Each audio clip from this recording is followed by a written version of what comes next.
میں جس سے محبت کرتی تھی وہ ایک دن میرے گھر آیا اور سادہ سے کپڑوں میں ہمارا نکاح ہوا، اور پھر وہ مجھے میرے ہی گھر چھوڑ کر چلا گیا کیونکہ ہمیں شادی اس کے گھر والوں سے چوری کرنا پڑی۔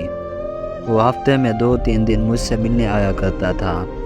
تب مجھے لگتا تھا کہ ایک دن وہ مجھے اپنے ساتھ اپنے گھر لے جائے گا اور سب کچھ ٹھیک ہو جائے گا، مگر ایسا شاید قسمت میں ہی نہیں لکھا تھا۔ جس دن میں آپریشن تھیٹر میں اس کے بچے کو جنم دے رہی تھی، اسی دن وہ بارات لے کر دوسری شادی کرنے گیا ہوا تھا۔ وہ دن میرے لیے زندگی کا سب سے دردناک دن تھا۔ میں نے قسمت کا لکھا سمجھ کر اس کی دوسری شادی قبول کر لی۔ میری ماں میری بہت ٹینشن لیتی تھی، اور ایک دن وہ مجھے چھوڑ کر بابا کے پاس چلی گئی۔ اس دن میرا اس دنیا میں کوئی نہیں رہا۔ آج میں اپنے 2 بچوں کے ساتھ گھر میں اکیلی رہتی ہوں اور دن رات اپنے شوہر کی راہ تکتی رہتی ہوں۔ وہ اپنی مرضی سے آتا ہے اور مجھے مل کر چلا جاتا ہے۔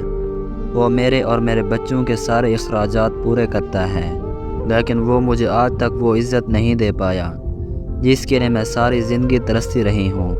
ایک تنہا شادی شدہ عورت کے لیے رات کے اندھیرے میں اپنے بستر پر لیٹ کر یہ برداشت کرنا آسان نہیں ہوتا کہ اس کا شوہر کسی دوسری عورت کے ساتھ سو رہا ہے، چاہے پھر وہ عورت اس کے شوہر کی دوسری بیوی کیوں نہ ہو۔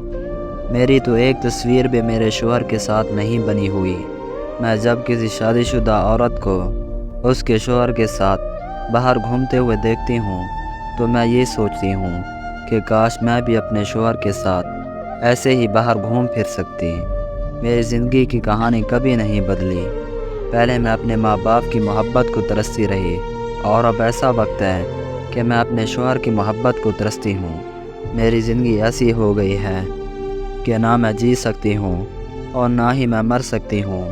میرے پاس صبر اور برداشت کرنے کے علاوہ اور کوئی راستہ نہیں ہے۔ میں سمجھ نہیں پا رہی اے زندگی تیری تلخیاں، شاید میں تیرے معاملے میں بھی نالائق نکلی۔